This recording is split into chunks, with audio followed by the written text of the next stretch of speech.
Hey everybody, I'm Jay Scherr with Jay Scherr Business Consulting. We help entrepreneurs, business owners, and other leaders maximize their potential, build rock-solid foundations for their businesses, and create more freedom in their lives. And you've joined Business Minds Coffee Chat.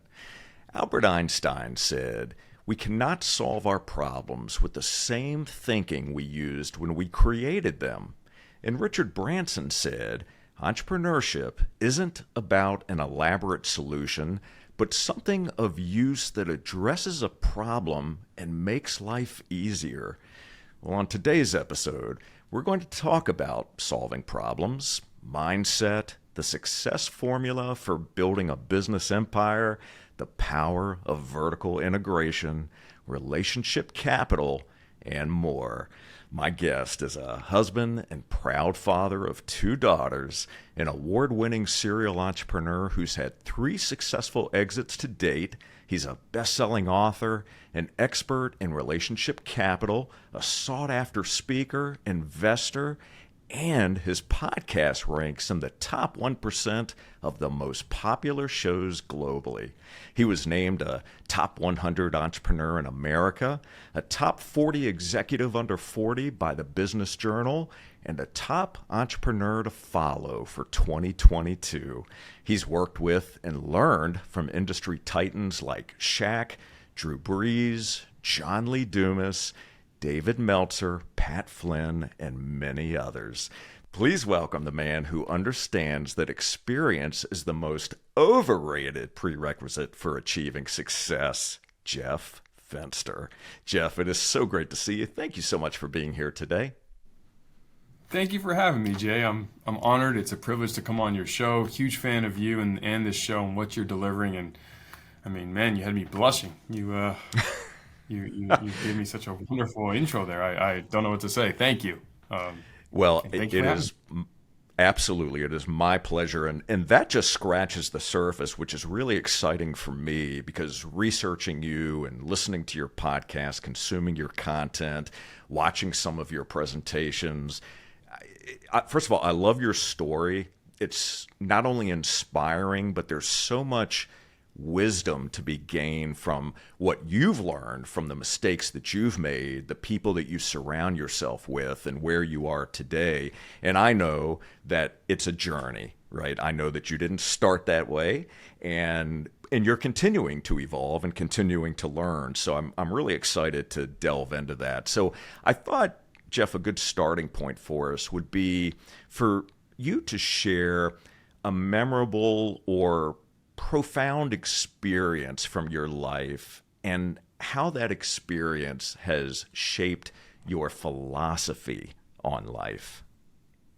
Sure. Yeah. I mean, it's my childhood. I was a late bloomer, so I was very little, very extreme love of sports and played them all, but was kind of late to hit puberty. So when all of us guys were hitting, middle school, high school, and you have that dichotomy where some of us were shaving and others of us still had the squeaky voice and looked and sounded like children. I was in that group. And so what happens on a playing field is you have these young men with, a lot more testosterone and male developed muscles, and then you have us that weren't. And so there was this huge issue where I was the small kid, picked, by appearance, picked last or whatever, but I was extremely fast and I had a work ethic and a drive and a competitive nature. Small dog syndrome, as some may know it as. And what I found is I was able to outwork and prove myself on the playing field to become able to be a starter and compete and an all-star in baseball and football and do the things where on the surface by looking at us all, you would assume I shouldn't be. And what I found was the only way I was able to achieve that success was by outworking everybody else with more raw ability. And so that lesson instilled in me that no matter how talented someone is or no matter how many gifts they may have that appear to be an advantage over what I have, hard work and dedication and don't quit is very scary for them. Because people with talent don't have to work as hard to get results, which means they don't have that trained muscle, which says when I'm getting in the thick of it and I'm pushed, what do? They don't have a lot of experience in that part of their life cycle as it relates to that craft. And because I had to make a living there, I've worked on that muscle so much, I'm not scared of it. And the scariest thing for anyone with talent is someone who won't quit. Because usually when you're better than somebody, if you look at sports or life or in a fight or whatever it's going to be, whoever has the advantage is waiting to put the other one down and have it be over once they accept defeat, as it is to be said. And while that might be a very grotesque example, it applies in business, it applies in schooling and education, it applies in the job sphere, it applies in relationships. I don't quit. I never stop working. I accept that I don't care if you have more talent than me. I don't get intimidated. I actually almost am excited about it, because when I beat you, or when I win, or when I accomplish my goals, or when I achieve my own aspirations, I know that I earned it. And so that time in my life really forced me to focus on working that muscle subconsciously, which I wasn't aware of at the time. I didn't have that, awareness and presence of thought. But looking back and seeing how I've utilized it as an adult in all these different industries and how I work, it has become the foundation as one of my success principles. And really, it's we all know the cliche, hard work, right? And the quote, hard work beats talent when talent doesn't work hard. And so the key there is you're never limited because someone has more talent, or they've started before you, or you're late to the game, or you have no experience. If you have the dedication and the work ethic to go with it, and you have the refusal of, I will not quit. You have that refusal inside of you that says, no matter what comes up in front of me, I'm going to keep persevering like water. I will find the crack and I will get my way through. And when I get through, I'll never stop. And it'll be a tidal wave of just non-stop effort and energy. Then it changes success from if I'm successful or if I win to when I'm successful and when I win. And when your mind goes to that element, all the, roadblocks and stumbling points and disappointments and issues that pop up between now and your goal, they're not as big, right? They don't knock you down as far because they're part of the process, and it doesn't matter because you're going to get there. It's not if I get there. And I think a lot of us are stuck with the if, and we need to get to the confidence of the when. And so that's that mindset shift. And so looking back in my life and having had to think about it, the childhood period of time when you really hone a lot of who you are as an adult is defined in your childhood years, because you're spending so much effort working on yourself without realizing it. That kind of forced me to do it. And so, I'm thankful and grateful that I was a little bit of a late bloomer, because I don't know who I would be today if, I had been an early bloomer and had an advantage over my peers when I was younger and didn't have to put in that extra effort and energy just to get to be able to play.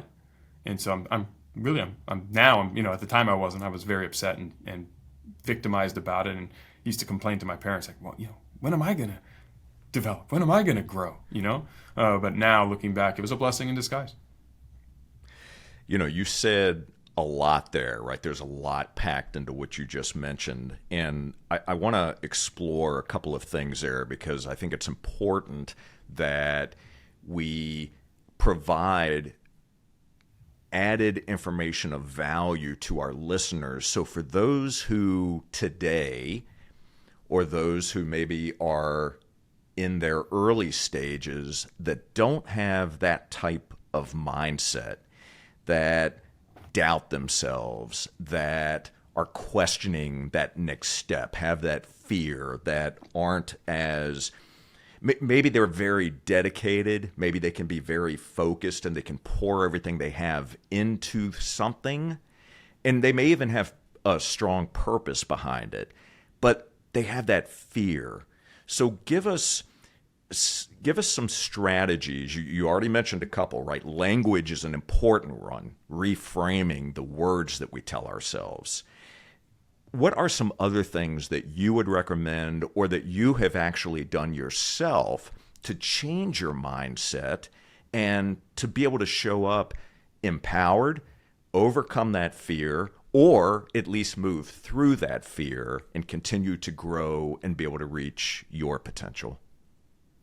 Well, I'm glad you mentioned fear, and I'm going to save everybody the suspense. We're all scared all the time. We all have the fear. We all have the insecurities and the doubts and the second guessing in our brain. It doesn't go away. The people you look at and assume they have none, they do. The difference is they do have a strategy for it. They do understand how to turn that voice down or off or use it as fuel. And it's up to you to decide which one of those mechanisms are most important to get you where you need to go. Fear is healthy. I think without fear, you border too much on almost on the side of recklessness, and you probably won't be focused enough on how you're approaching your craft or whatever it is that you're doing. The fear is a really good thing to have, and I have it I have it before I come on a show like this. I have it before I go on stage. I have it before I start a company. I have it before I meet somebody influential. I have it, all the time. The difference is, to your point, there are strategies I use to compartmentalize that fear and either use it as a tool or put it away and ignore it. And sometimes I need to use it as a tool, and sometimes I do need to put it away. And so one strategy, I actually posted this recently on my social media, but my 12-year-old daughter came and watched me speak in front of 6,000 people at an event. And she said, "Dad, weren't you scared to go out there?" And I'm like, absolutely, I was scared to go out there. There's 6,000 people staring at me. What if I stumble? What if I'm disinterested? What I'm not interesting? What if I don't connect with the crowd? What if they're on their phones and they could care less? But as I told her, the difference is what I tell myself in that moment is, well, if I suck, they're going to forget about me just as fast, right? And if I deliver value and good, I can impact 6,000 people. But if I just impact one person, that's all I need to do. And if 5,999 of them don't care about what I had to say in my message, but one person I can impact, well, one person out of 6,000 is probably going to find what I have to say interesting. Because out of 6,000 people, the statistics are in my favor. So I don't need to worry about sucking in front of 6,000. I need to worry about delivering a message to one person. And when I compartmentalize that in my head, well, then whatever my message is that I'm talking about, whatever the theme is, that avatar of that one is who I'm focused on mentally and who I'm talking to. And if it impacts 6,000, then I'm great. I really over-delivered. But the truth is it'll lie somewhere between 1 and 6,000, right? It's probably going to be more than 1, and it's probably going to be less than 6,000.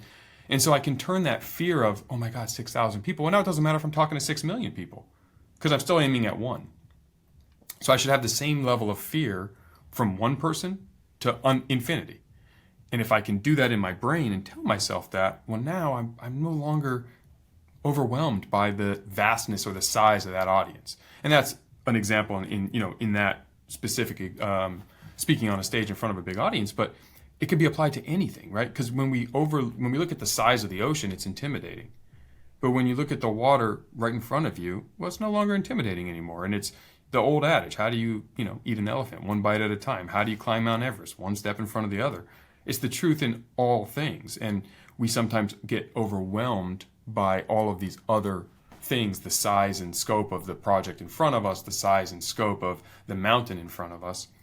But we can achieve it by doing what I like to do, which is set micro goals and have a micro target and Kaizen my way there. And so in business, when you're starting a company, to apply it to that, because maybe that's more, I have to use that more often as a serial entrepreneur. I start lots of companies. I always have the fear and uncertainty. Is this company going to fail? Am I going to deliver to my clients, my customers, my shareholders, my employees, all these different elements? If we set micro goals, what do we need to do today to win? What is today's goal? And maybe today is, as simple as define a name and buy a URL. Go on to GoDaddy and buy a domain name. Like that might be today's goal. And if I achieve today's goal, does it matter that I have 8 million more things to do to get to my destination? No. And on stages, I use this example a lot because for those who maybe aren't as entrepreneurial, people who want to get in shape. And this is the best example and analogy I can give. If you're out of shape and you want to get in shape and you have a goal like, one day I want to run a marathon, or I want to be able to play with my kids and go out there and play sports, but I'm overweight, out of shape, and not really in that position yet, and I'm not healthy. Well, why people fall off so fast is because they don't see this tremendous result where they go from being completely out of shape to being able to run for more than 30 seconds. Well, slow it down. What if today all you did was put on gym clothes and watch Netflix? Can you do that? Probably. So do that. Win the day. Tomorrow, can you put on your gym clothes and walk or run to the mailbox? Yeah, I could probably do that. Awesome. Do that. Don't do anything else. Anything else is extra. If you do it, you do it. But that's the goal. Win. The next day, can you put on your gym clothes, walk or run to your neighbor's mailbox? Yes. And every day, can you add one more mailbox to your goal? Yes, you can. And there will never be a time where you can't add one more mailbox because it's only, 10 more feet for the average, or 15 feet? But what's happening in this process is you're building the habit of putting on your gym clothes every day. You're putting on the habit of winning every day. You're putting on the habit of accomplishing your goals to where one day you're going to look back and go, I'm jogging around my whole neighborhood. I've lost weight. I'm feeling better. I'm sleeping better. I have more energy. People are noticing. That's just going to happen because you're going to look back at the mountain you started to climb. Instead of looking at what you had in front of you, you're setting it to a simple goal that's achievable. And it's called win stacking. When you continuously win, it builds confidence. And the fear, the anxiety, the upsetness that it's not happening as fast goes away because you're on a winning streak. You've accomplished your goal every single day, 10, 30, 50, 100 days in a row by simply adding one more mailbox. So when you do that in business, when you do that in your life, when you do that in relationships, then all of a sudden you're noticing the wins, not the fact that it's been a month and maybe you only lost 2 pounds. Who cares? It's been a month. I lost 2 pounds. And I've developed a habit that I'm not going to stop. And you're feeling better.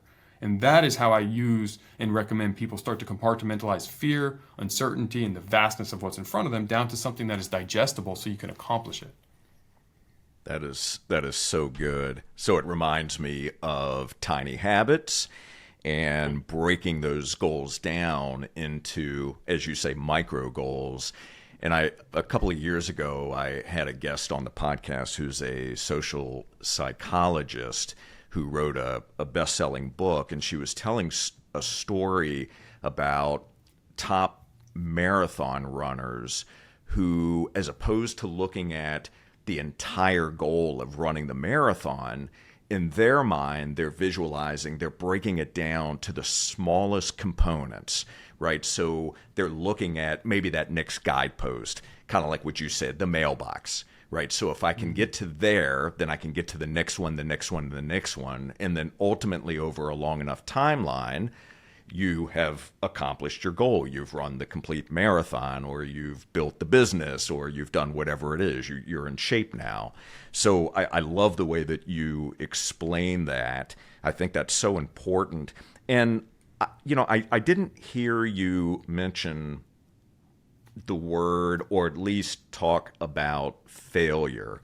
So clearly, in all of the businesses that you have started, 3 of which you've had successful exits, but there were some things that you did along the way that didn't work out. Some would call them failure, sure. Some would call them learning opportunities. How do you frame failure? And because of what you've learned, does failure ever, we talked about fear, but does the fear of failure ever stop you in your tracks for moments and have you maybe rethinking where you were planning to go? So I have a different relationship with the word failure. I don't believe we ever fail unless we completely quit and then never get back up off the mat and let it hold us down forever. Have I had companies that I started that didn't achieve the outcome I wanted? Absolutely. Could someone say, well, you failed? Sure, if you want to use that definition. Some could say you learned. Sure, you could say that as well. My life is my game, is my mission. I'm alive. One day I'm going to be no longer alive. Anything I do in between, there's no failures because it's not over. My story's not done. So until I die, I'm still playing the game and I haven't failed. And so I don't care if things don't, well, I do care. I want everything to work out the way I want it to work out, but it's not the reality of life. Sometimes I go to a restaurant and because I love one of their dishes and they're out of it that day. Well, that's part of life. It doesn't mean that they failed or I failed. I mean, technically you could say I failed and I went for that meal and I didn't get it. It was a failure. Sure, of course. You can do it more grand. I started a company. I had this vision for this business. It was going to go change the world. And I lost a lot of money. It didn't work out, and I pivoted to something else. Sure, I failed, or I learned, and I took the lessons from it to apply somewhere else. And sometimes life, just macro events are outside of your control. Things happen. I think we need to disassociate failure from our talk track. And one of the questions I get asked quite a bit is why I never talk about failure or bad things on my social media, on stages. Well, I'm not a victim of the circumstances that didn't go my way. They're part of the journey of the things that go my way. When you watch any movie, the hero's journey there's always some catastrophic event that they have to overcome. There's those moments where it looks like the doom and gloom failure is happening or happened, and they pick themselves up and they win in the end, right? And that's the standard Hollywood movie. But if you crowd your life with wins, then the downs, the negatives, are such a small percentage of it that you don't focus on them. I don't put a lot of mental attention to it because I don't want to focus on things that aren't serving Jeff Fenster today and tomorrow. And so I have a laundry list of micro goals that I have set for each day of my life, from conversations I want to have with my kids and wife and friends to experiences I want to try and opportunities I want to pursue and conversations like this I want to have. And things are going to get in the way of some of that, and that's fine. But I'm never looking at and focusing on all the negative stuff because that's not what I want to be defined by. And I feel in today's society, we spend too much time talking about failures and fear of failures and all the things that didn't work and victim this and I can't because of, and that's going to be what you're going to have around you because you're putting your attention and focus on it.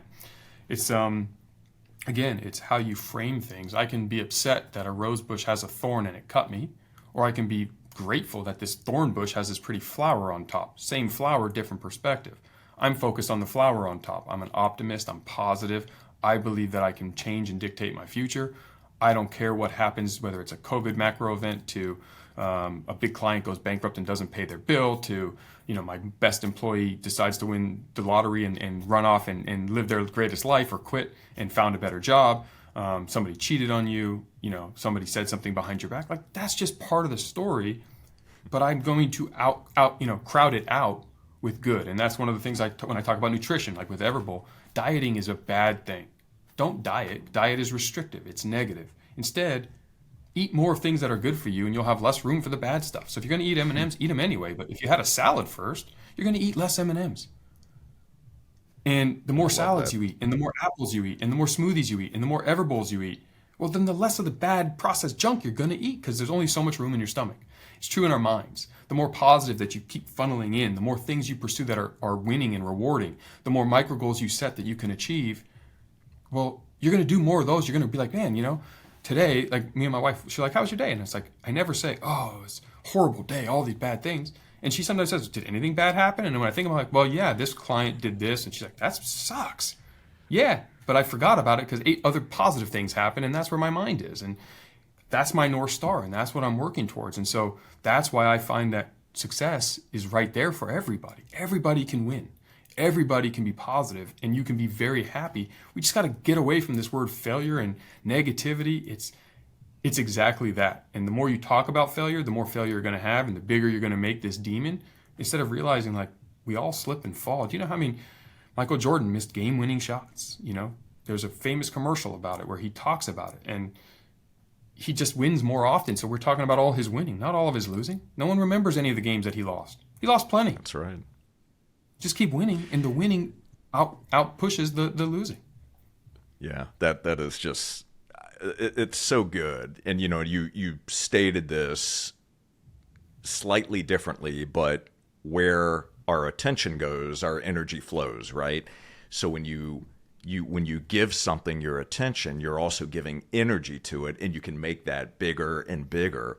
And the same thing goes with the people that we surround ourselves with. So speak to having a circle of people around you who can challenge you, push you, have you thinking differently, thinking bigger, challenging your own beliefs, and helping you see further than you can see today. Speak to that, but then also the flip side of that is if you're around people who are thinking small, negative people who only see the negative things in the world, who only see problems but aren't talking about solutions, what impact does that have on you? I don't like asking multiple questions all in one, but I think you know where I'm going. But also, have you along the way had to let go of certain relationships because they just were no longer serving you? Yeah, so there's a lot there, of course. But the short answer is proximity and exposure leads to expansion. Proximity of who you're around is going to dictate where you're going and how you're going there. And like attracts like. So if you aspire to be around a certain type of human, are you yourself behaving in a manner with which would attract that kind of human to be near you?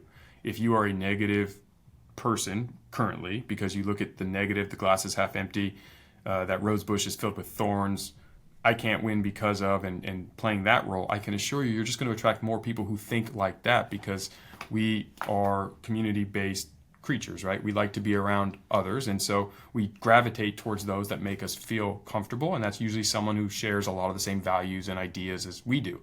And so that's why cliques were formed in school and all those things, because they dress the same, they think the same, they talk the same, and they want the same. And so that's how you figured out, like, oh yeah, there's the group that likes this, and there's the group that likes this.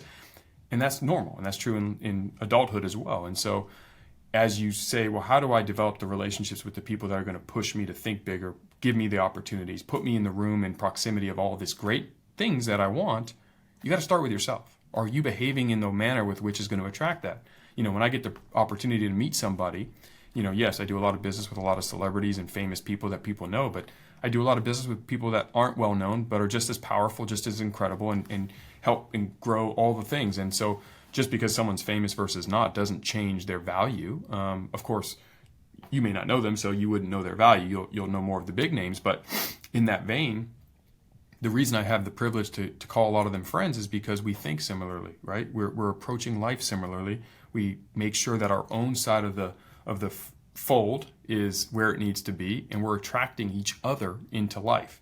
So, someone like Drew Brees, who's an NFL Hall of Fame Super Bowl winning quarterback, well, the skills that Drew used to develop himself to be in a position to not only dominate the NFL and win a Super Bowl and be in the Hall of Fame, those same attributes is why he's dominating in business now post-career, why he's got phenomenal relationships with his wife and his kids and his cohorts, why he's well respected in the community, because Drew holds himself accountable to be the best Drew Brees every single day.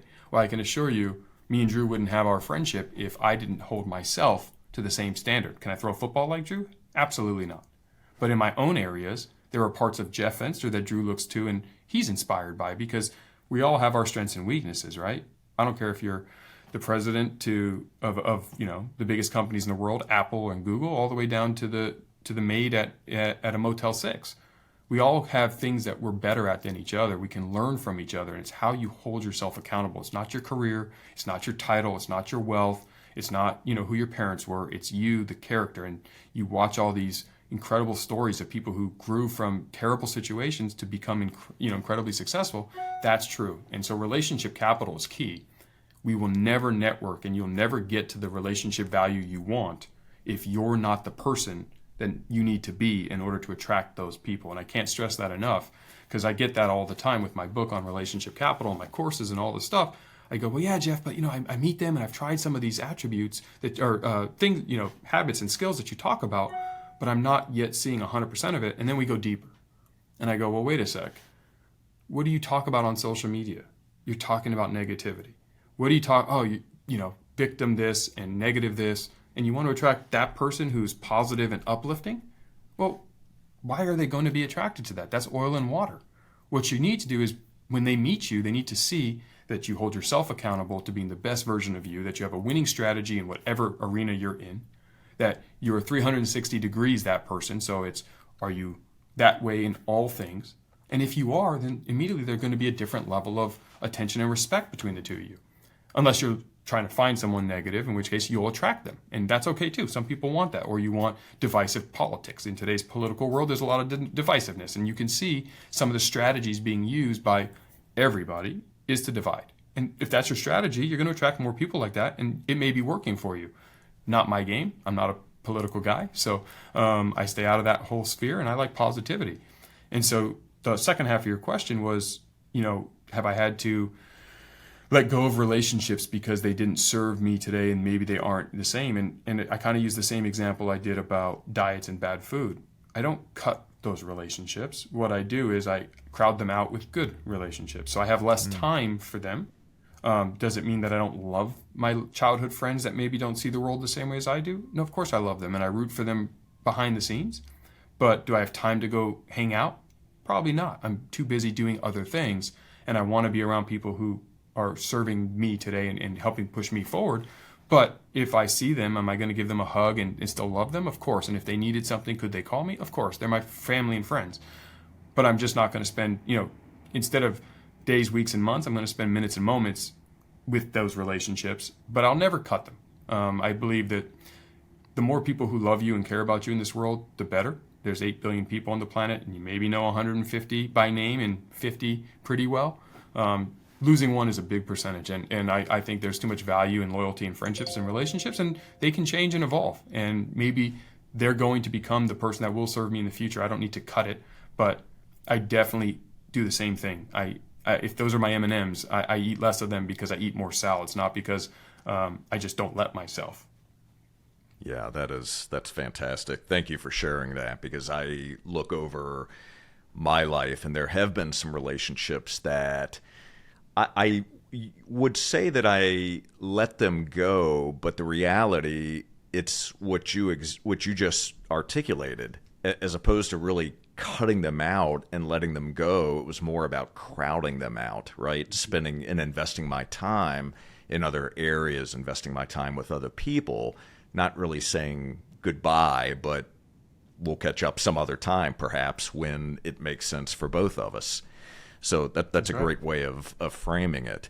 So, as you mentioned about Drew Brees and the fact that, he, with his skill, his talent, his work, his work ethic, all the reps that he put in, dedication, discipline, etc., that he carries that forward, right, off of the football field and into business. It's the same with you, as I look at your career and going back to, your time at ADP and then creating your own company and HR solutions and all the different things that you've done.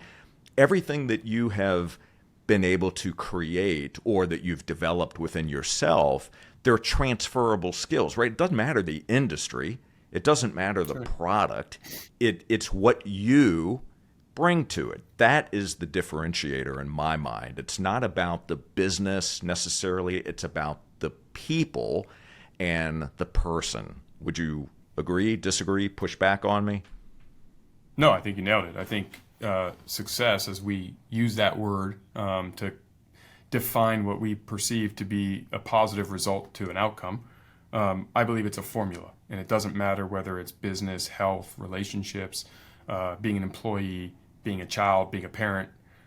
If you have a formula to be successful, it's agnostic to what you apply it to. And so I've spent a lot of time curating and making sure I was able to articulate my formula. And that's the premise of my actual show, the Jeff Fenster Show, is bringing on successful humans, talking about them in a way of what are those innate formulas that made Drew successful at everything he's done, right? And Drew has a saying, and it's a famous quote, but he uses it all the time, which is, how you do anything is how you do everything. And he lives by that. So it doesn't matter if it's tying his shoes. He's going to tie his shoes with purpose. He's going to do his workouts with purpose. He's going to do his business meetings with purpose. He's going to hang out with his kids with purpose. You see the result of that. And so I think we all need to have a formula or a strategy that we lean back on. And I don't think we spend enough time. And companies use these words called core values, and they're hanging on a wall.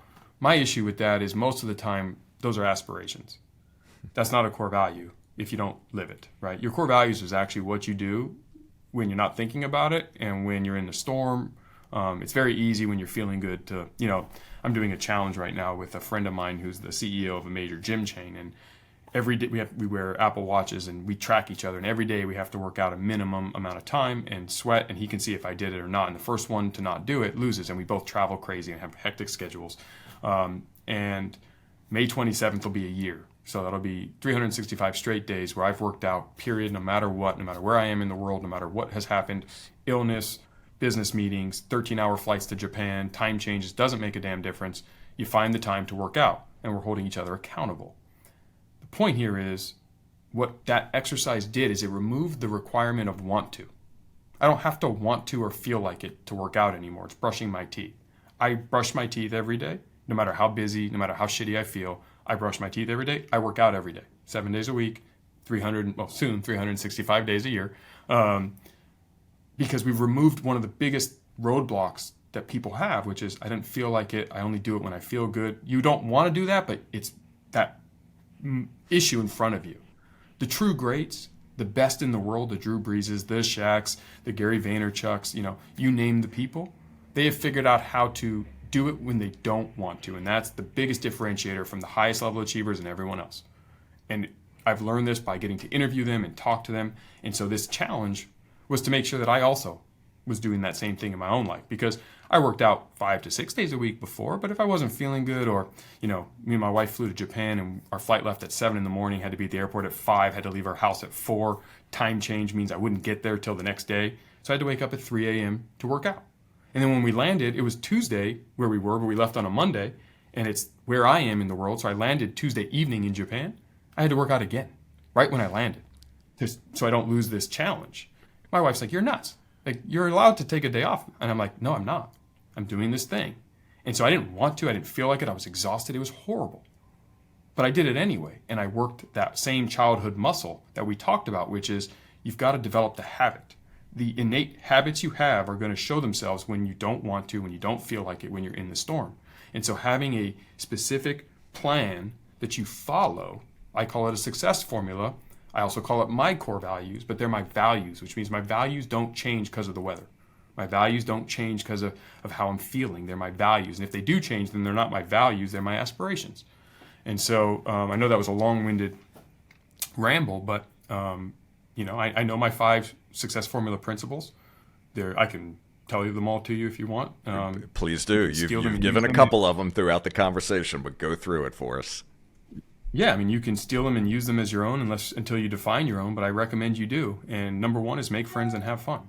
Constantly build your relationship capital and love what you're doing. If you're not having fun, you're not going to want to do it. So make sure that you're putting forth your effort in the areas that you want to do it, so you don't have to fight 3 battles at once, right? I don't want to do it, I don't feel like doing it, and I don't have the resources to do it. I'd rather you just fight 2 battles. I don't feel like it, I don't have the resources, but I really want it. You'll find a way. Number 2, take immediate decisive action. There's so many people who sit on the sidelines waiting for another time to start. Oh, December 17th, I'm going to start getting in shape Jan 1. Start December 17th. You just thought about it. What are you waiting for? Some arbitrary date on a calendar? Start now. You still live today. You have to live these next 14 days. Why are you going to not do it? Take one step right now to move forward towards the goal or dream that you have and begin. Number 3 is Kaizen, which is, can you get 1% better every day? Find those micro goals. What is that mailbox today? What is that little thing that I can do today to know that I'm moving forward? I'm seeing progress. I'm not feeling plateaued and like I didn't improve. Define it in your mind every day. What is it at whatever you're doing? Can I impact one person? Can I sell one more? Can I make one more phone call? Can I reach out to one more vendor? Can I? Make it small enough that you can. And by doing that, you'll win stack. Number 4 is stop chasing perfection and stop waiting to be perfect, but aim for remarkability. And remarkability simply means, did you give 100% of your best effort into whatever it is that you just did? If you did that, you were remarkable. And on the path towards being remarkable, you sometimes hit perfect. And bowling is the best example, because bowling, a perfect game is 300. And the pros don't bowl 300 every single time, but they do sometimes. And they do the same technique every time. And on the fact that they're doing the same technique and trying their absolute best, sometimes the outcome is perfect. Yay. Sometimes it's not. But if I give you right now, Jay, my absolute best, 100% of the best Jeff Fenster in this podcast, whether it sucks or it's great, that's the best I got. So I was remarkable. And hopefully it's 1% better than I did yesterday. In which case, I'm moving forward and going to eventually get to from beginner to intermediate to advanced to expert, right? I'm eventually going to be better than proficient at whatever I'm doing, because one more mailbox will eventually be a marathon. And now I'm running marathons at whatever it is my craft is. And finally, and this is a big one, is be change ready. You have to pivot, you have to adapt. You can't say this is the way I've always done it and be an ostrich. You have to realize the world is constantly changing, whether it's macro events like COVID and supply chain and inflation to now AI. Or back in, when I started my career, the internet, things are always going to change. There were horse buggies and wagons before there were cars. Well, those companies that didn't want to evolve and adapt died. It's true of people as well. You've got to constantly be taking this new information that's available on your health, on your longevity, on your ability to function in the workforce, on how you talk to and embrace your relationships. As society evolves and adapts, you've got to be able to evolve and adapt. So you got to not be an ostrich. And then when you do learn something new, oh my gosh, like here's my company, now AI, what am I going to do? Guess what? Follow your success formula. Start to make friends with people who understand AI. Start to learn about it. Take immediate decisive action to begin to understand how you need to implement it into your business. Kaizen your way there. I know nothing about it. It's so intimidating. Great. What's one thing we can do today? Fantastic. Aim for remarkable. Put 100% of your best effort into figuring out how to implement AI into your business. You'll survive. You'll eventually thrive. And now we're talking about, you're on a show now like this, getting to share why your companies are excessively successful, even though you didn't come from a technology background, you have no experience with AI, and now you might be one of the leading companies utilizing AI because you recognized it, you saw it, and you implemented. And I say this on stages, I'm an ordinary guy. I'm 5'9", average intellect, but I figured out what extra stuff I needed to do to get extraordinary results for my companies. And it's not because I'm special, it's because I work hard, I grind, and I figure it out, and I follow this very simple, specific formula again and again and again and again, regardless of what I do. This is so great. My friends, for all of you that are watching and listening right now, I say this on other podcasts. I hope that you are taking notes, so you're committing this information to memory, and that you're actually taking action on what you're listening to. You've got the opportunity here to go back and re-listen to this episode, listen to what Jeff has been sharing. But this success formula is applicable for everyone. And you may have your own version of this, but the difference is having something in writing and actually doing something with it. It's no different than reading, right? Knowledge is incredibly important. Reading is important. Learning is important.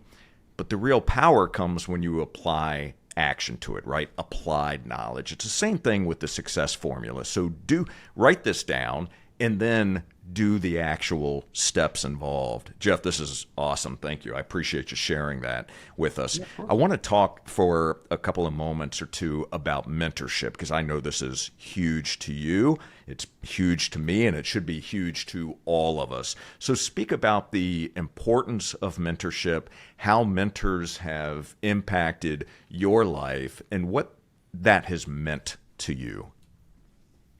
Yeah, mentorship is kind of everything. And we compartmentalize mentorship, I think, in the wrong way. We fail to realize for a lot of people, your first mentors are your parents, right?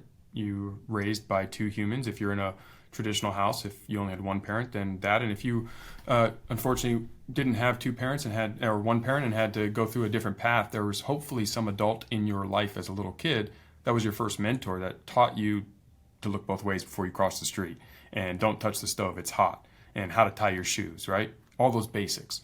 But as we get to adulthood, we forget that that's so vital. So we're taught how to be a human and survive the basics from our parents, but then we get into the real world, and who's there to guide us on all the life lessons about adulting, and how do we navigate in today's world and business? Again, I'm in the business sector, but it could be in anything, politics, teaching, science, it doesn't matter. Podcasting, you pick your arena that you're in, sales, and in the absence of mentorship, you're left to just struggle and figure it out on your own. And you're welcome to do that. I just don't know why you wouldn't take the shortcut and buy yourself the ability to compress time and stop paying a dummy tax and get your results faster. And mentors, and good ones, are there to do that.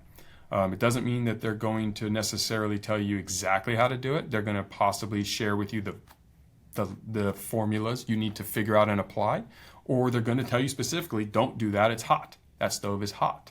Or do this. That's how you cross the street at the crosswalk when you hit the button. But you want to know that in your professional world, right? And so I've always had mentors. I believe in mentors and coaches. I mean, the greatest athletes in the world have a coach. Tim Grover, a good friend of mine, and a world-renowned mindset coach for Michael Jordan and Kobe Bryant and Dwayne Wade and some of the best, greatest, top quarter of a percent athletes ever, hired him, because even they realized, well, he can't shoot a basketball like Michael Jordan. Michael Jordan needed someone to help guide his mindset to make sure he stays at the top and to make sure and hold him accountable. And so mentors can do so much for you, from holding you accountable to showing you a path to challenging your thinking to being the person in your life who's going to actually tell you you're wrong if you have a lot of yes people around you because you've achieved a certain amount of success. That's what their job is. And their job is also to push you in areas that you don't want to be pushed because you're comfortable or you don't like it. And it could be someone who mentors you in health, trying to get you in shape. It doesn't really matter, but in the absence of mentorship, you traditionally see the absence of elite results. And all the best have mentors and a community around them of people, or a village of people around them that they can lean on in those times. And I'm blessed and fortunate that at a young age, I recognized the value of this and developed a lot of them, and had the right childhood people around me that, are some of the names we all know now. But yeah, I mean, David Meltzer, I know you mentioned him at the forefront. My mom and his mom were best friends. And so we grew up together before either of us were in business. And he's about 13 or 14 years older than me. So he was a teenager and I was a little kid, but I stayed connected. And when I was in middle school and high school, I interned at some of the companies he was at and got to be around him with proximity and listening to him and watching him fail and watching him go bankrupt, but watching him succeed, and meeting some of his relationships and learning how they talk and how do they hold themselves and what are the questions they're asking. Without realizing what I was around it, right? And you see that, again, going back to children, a child in a house where both parents are alcoholics, the child's more likely to be an alcoholic. And a child in the house with two active adults, parents who, are in shape, the child's more likely to be in shape. And so the truth is there as well. I was around David Meltzer and other high-level business professionals when I was shaping myself as a middle school and high school kid. So I was absorbed and exposed to how they did things, which gave me a shortcut to when I became an adult to do those things that I would have taken me 10, 15 years to possibly learn. I already knew. So now I had a competitive advantage. Now all of a sudden, my work ethic I developed as a kid gave me that early bloomer that I wasn't in puberty and as a child. Maybe I was in my professional development. And I was able to compress time because I had that mentorship and that guidance and the foundations of relationship capital that I was going to be able to utilize to plant a bunch more trees and have the opportunities that fall in my lap today. And so if you don't have people around you as mentors, you're doing yourself such a disservice. And I challenge you to immediately start to identify who you know or who you can get access to or who you can pay to start giving you that level of feedback and advice and on your team and in your circle. I mean, look at professional sports. So I use sports because it's a good analogy. So if you're not a sports person, understand I'm using this because it's one of the few things where you can see the result happen in 2 hours. The effort and energy that's put in, the team building, all that goes into it. There's a beginning and an end, and the end is 2 hours. It's not a company that could take 40 years, right? So you can really start to see the results and the outcome and how this is happening. And it's so public because sports is so big. And you see all these teams pay a ton of money for a head coach. Do you think for a second that the highest level athletes need a human being to teach them how to play the game? No. That coach is there to get them to play together, to challenge how they're approaching the game and how to use their already skills that they've already developed on their own in the confines of the mission at hand.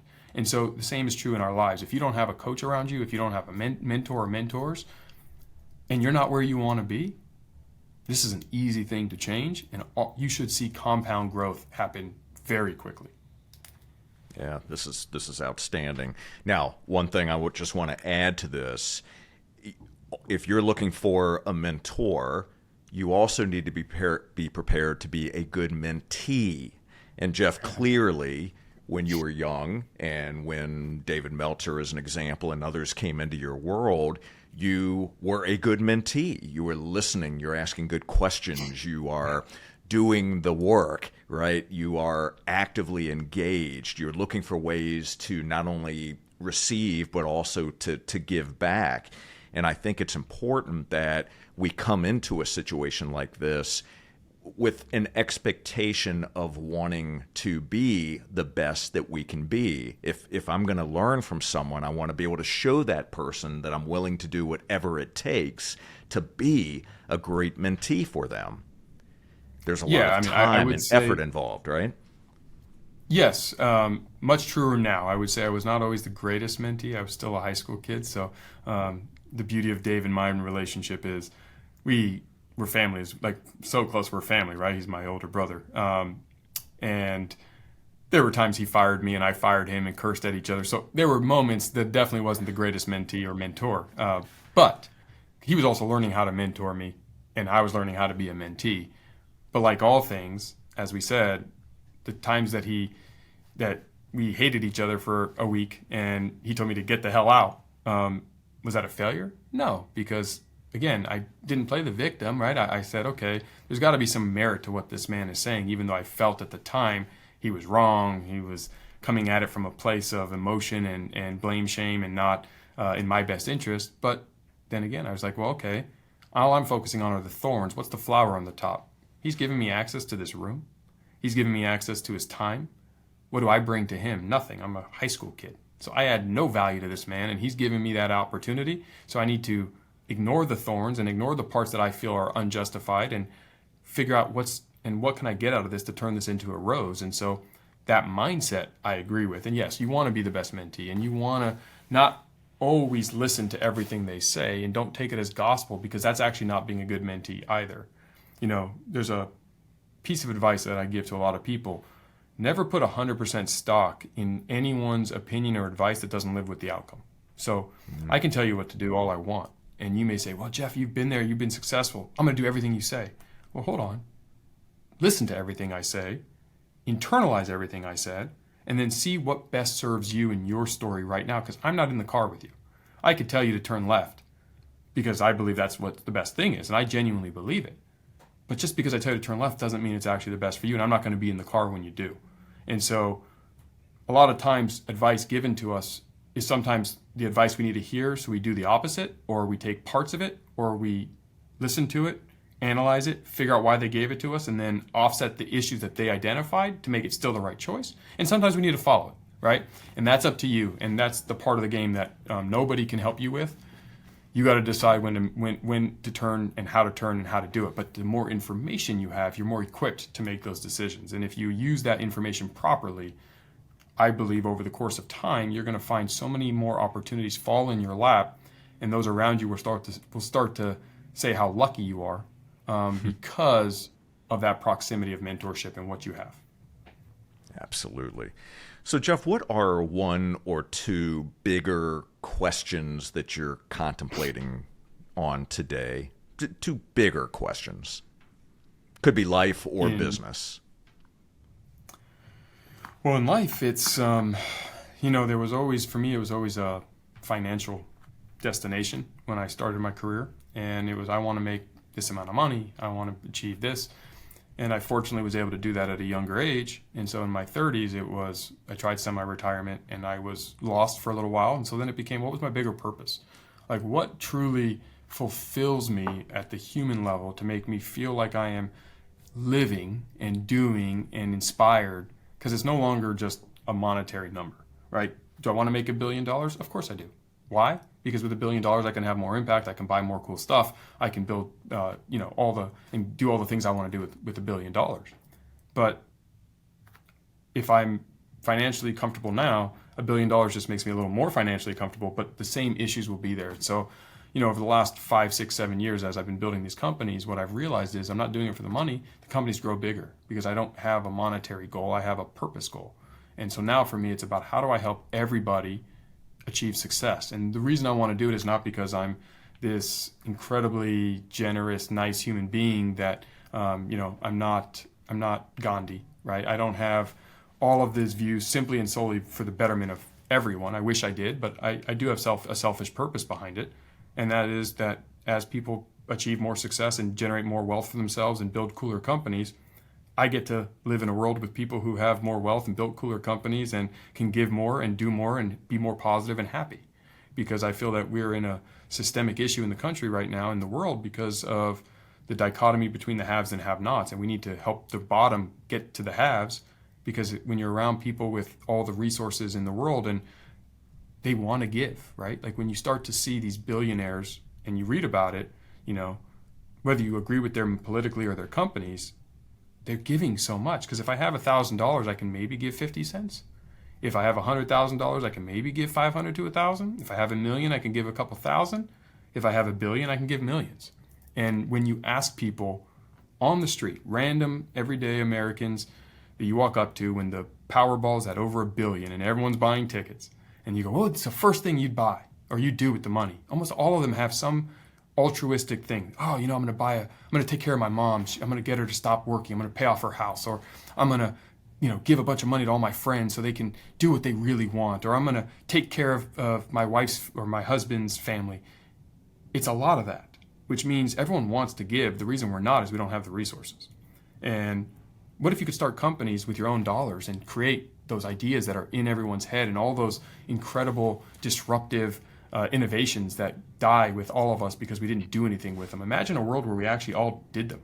Some of them won't work, but some of them are going to change the world in ways that we can't imagine. We need more disruptive innovators in all things, from health and science to technology to material things to ways we educate kids to platforms.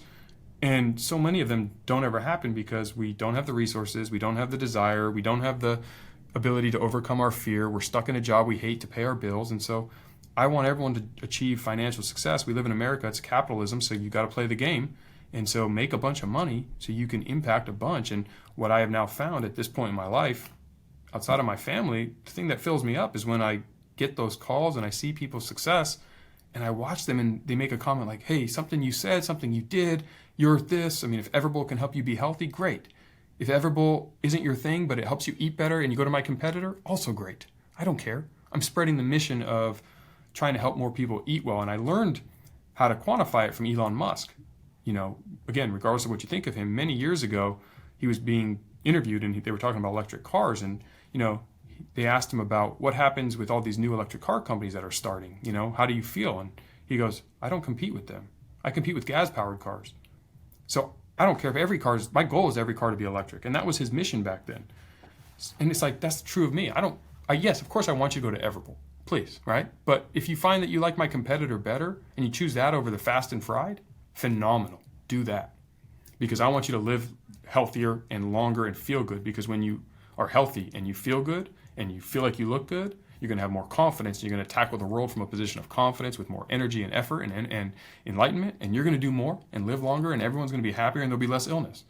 And that's a great mission. And so that's one of the big things that I'm working towards and seeing how I can help everyone be successful. And that's why I do shows like this, to try to share. You know, I don't have really ways to monetize my effort on all this. And so it's not about that. It's about, if I can say something that gives that one person I'm trying to reach, the ability to change their life or move towards a way of success, then that's great. And then the second big question I have is just, how do we reunify this weird world we're now in? I'm a make friends guy. I'm not a divisive guy. I believe that if we stop focusing on the 5% that is our biggest difference, that we are on complete opposite ends, and focus on the 95% that we probably all share in common, we can get there and realize that it's a good thing to have differing views and no one's right. It's just a matter of how we apply it and stop trying to impose all of our hard dogmatic beliefs on each other. You know, I use this analogy, but 11 o'clock and 1 o'clock is where we are. But when you think about it, yeah, it seems so far apart, but it's actually really close. And we're right there. I just wish, you know, the news isn't going to help because they're trying to sell clickbait and they have a purpose, you know, behind it. And I'm not a political guy, so I'm not getting into the political arena, but I'm waiting for us to come back in a way that I think is more positive. Because I see so many companies taking these stances that hurts them. Regardless if they believe they're right, everyone has a dollar in their pocket. You want everyone to be able to buy your product or service. Everybody can learn and evolve and adapt and change and see a different light, but they're not going to do it if you're constantly picking fights with each other. So, you know, the other big question in my head is just, how do we heal as a country and as a civilization to the point where we can go back to finding our common traits and say, you know, in America at least, we're all Americans, so we're here together, and neither of us, no side is going to be leaving. And so rather than fighting a fight just to yell and scream at each other that goes nowhere, what can we focus on to start building bridges and realize that we have more in common than we do apart? And the sides that we have apart, you know what? That's okay too. This is so good, Jeff. I so much appreciate your thoughtfulness and your responses. Two great questions to contemplate. And I would just say that in terms of your second question, how do we heal? How do we reunify the world? I would say first, you're already doing your part. Can we always do more? Of course, but you're doing your part because you highlight and amplify the good in the world. You amplify the message of good people, and you're bringing people together versus trying to separate people. And it kind of goes to the saying that a rising tide lifts all boats, right? When you are putting your energy and focus around doing good in the world, it has a ripple effect. You may not necessarily see it in the moment, right? But just like in building a business, when you pull the lens back far enough, you start to see the progress over a long enough timeline. And you're doing that. So I appreciate that aspect of you, your DNA, the way that you show up to the world, and I appreciate it. So I have one more question for you. We have all of your links. And by the way, for all of you right now that are watching and listening, there's so much more to learn about Jeff from a business and entrepreneurial perspective. We have barely scratched the surface here. I would encourage each and every one of you to not only purchase a copy of Jeff's book, but check out Everbowl, check out WeBuild, check out all the incredible things that Jeff is doing to impact the world, to disrupt current technologies, disrupt the construction industry as an example. You will be amazed. And remember this, Jeff said this during the conversation. He's a regular guy, right? If Jeff can do it, you can do it too. Just study what people are doing and change that mindset. Use your skills, your talents, and get to work. Put the reps in. So, Jeff, my final question to you is, what is one of the greatest gifts that life has given you that you didn't realize at the time? Greatest gift life's given me that I didn't realize at the time. I had we'll call it a version of either ADHD or lack of ability to stick to one thing growing up. What do you want to be when you grow up? And I'd give you, other than a professional athlete, I'd give you a different answer every time. Because I couldn't see myself doing one thing for the rest of my life. And I've had many jobs. I went to college, and in college, it almost dropped out, and I ended up graduating early in 3 years because I figured if I don't like it that much, why not just finish it? And my dad pushed me to do that. And then when I graduated college, I enlisted in the Marine Corps and applied to law school and told the Marines, if I get into law school, I'm going to law school. And I had an enlistment date. I had a job already aligned. I was leaving July 17th to go be a Marine. And I got into 2 law schools, so I went to law school to be a sports agent, graduated, had a job in sports agency, and I've changed my careers 100 times.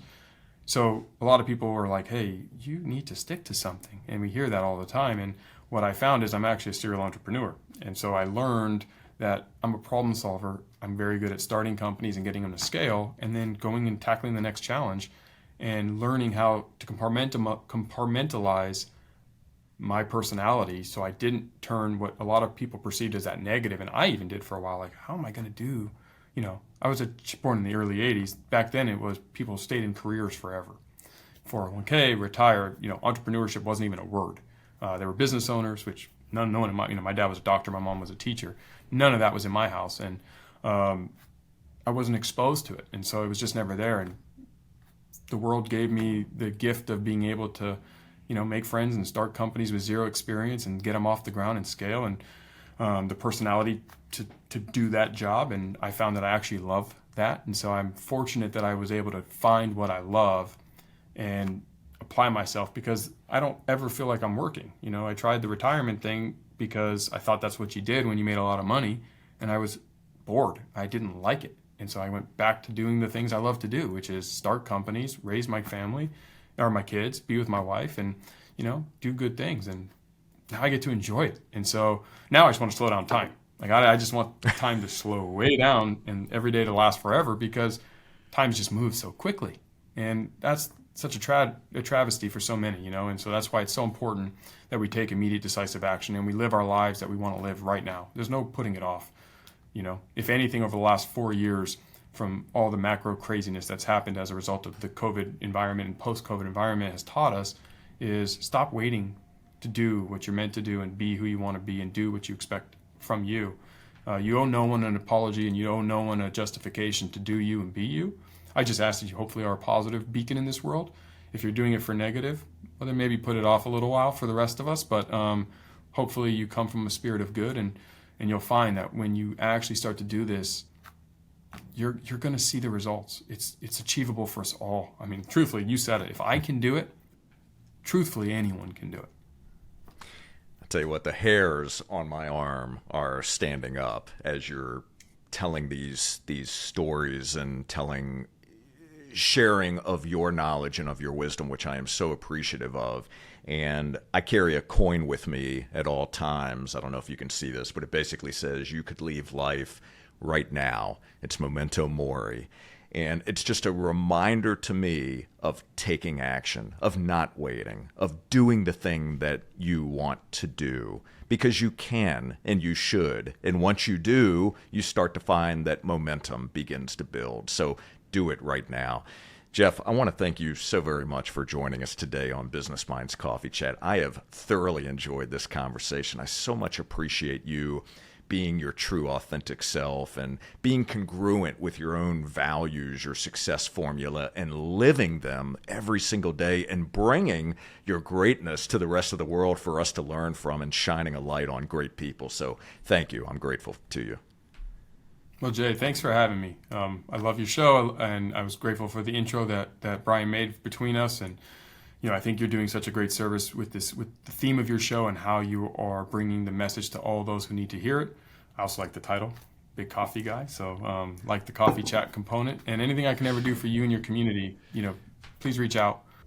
Same for your community. I'm not someone who doesn't respond. I handle my own stuff. You can reach me at all the social media platforms at Fenster Jeff at Everbowl.com, JeffFenster.com, the show. If you have ideas, you have questions, there's anything I can do to serve, I will. If I don't have the ability, I might know somebody who can help you, but don't be scared to ask. Take action. Live your best life. And that's all I ever ask out of everyone is, to your point, you said it earlier, stop just consuming the information. It's not a soap opera. It's not meant to just be watched and then wait till the next episode.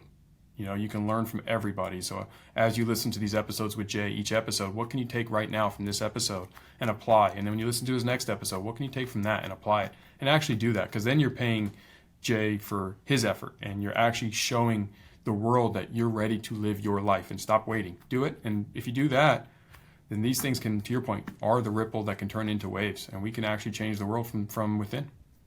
That's exactly right. And for all of you, thank you so very much for watching and for listening. What an incredible episode. I do have a quick favor. Would you please take a moment to subscribe and leave us a review on Apple Podcasts? We would love it if you would share something that you took away from this episode with Jeff. And I know there was a ton there, so I can't wait to read your comments. And as a matter of fact, when you're doing that, go right to the Jeff Fenster Show and do exactly the same thing. You are going to absolutely love his show. So definitely do that as well.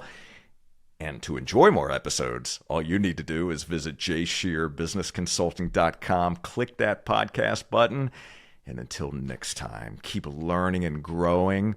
And make sure you pick up a copy of Jeff's book, which we're going to link in the show notes here. And we will see you on the next episode of Business Minds Coffee Chat. Take care, everybody.